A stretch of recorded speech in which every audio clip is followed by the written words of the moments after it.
My name's Guido Maestri. I am a painter. I am in my studio in Marrickville in Sydney. Sydney's in the west. Because I didn't go back to Mudgee for a long time, and that adds to all the memories. And it was incredible to go back to the house, to Homedale, and it's still exactly as it was. It is a lovely thing to make work for a show like this because from the very beginning, there's no pressure. There was only sort of joy about it. So it was making a body of work about childhood and memory and home and all that sort of stuff. The Bunyip of Barclays Creek, which is such a beautiful story, about a bunyip who doesn't really know what he is. So he's sort of searching for his identity. He meets creatures along the way and asks him, and some of them, basically they say you don't exist. I just found it sort of beautiful and magical, and the combination of that feeling about it and the exquisite illustrations were really quite a big sort of powerful memory for me, early memory of landscape, and because it's very Australian and very sort of rural country. It's the book that for me was the first time I remember being moved by a story and images combined, and the beautiful quality of the illustrations, and being inspired by the illustrations in the book, because they are very graphic and very refined and repetitive, or almost meditative in their way of applying, hundreds and hundreds of tiny marks. But there's a beautiful authenticity about them.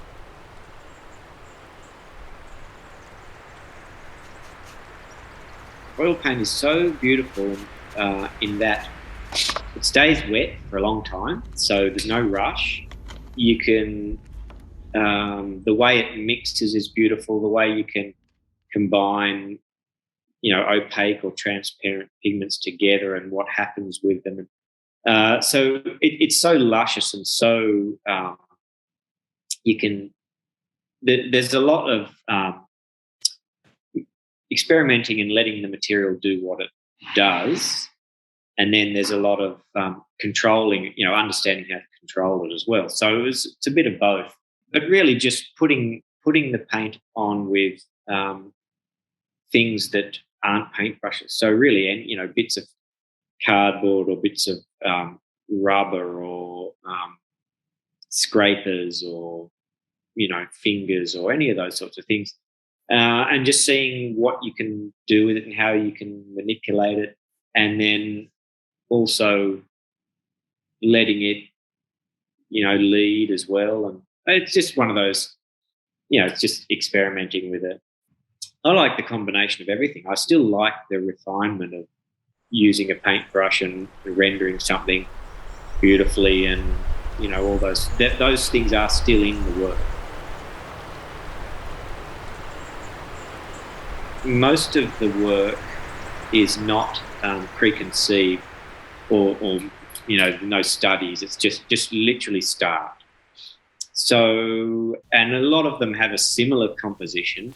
There seems to be, and maybe it's just that old device of leading your eye through, but there is that sort of pathway through most of them. I mean, on one hand, it's a device that works, but it's always about, like, if you're walking somewhere in the bush or walking by the river, I mean, you're always tracking a path through, They're the biggest works I've ever made.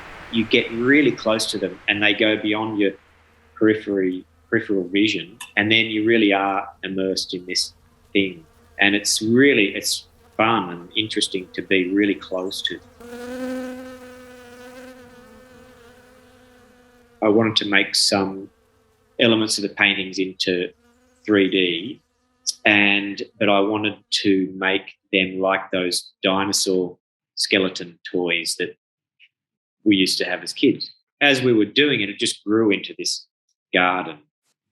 I wanted it to feel somewhere that kids could get really immersed in and play and run around in. And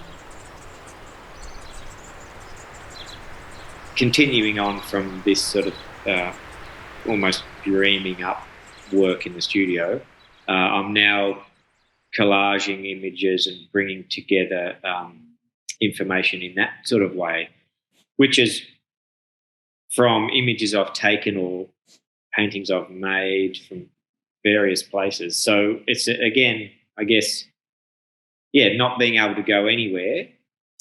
It's leading me into sort of sourcing all that stuff that I've already got from being elsewhere and making images to work from.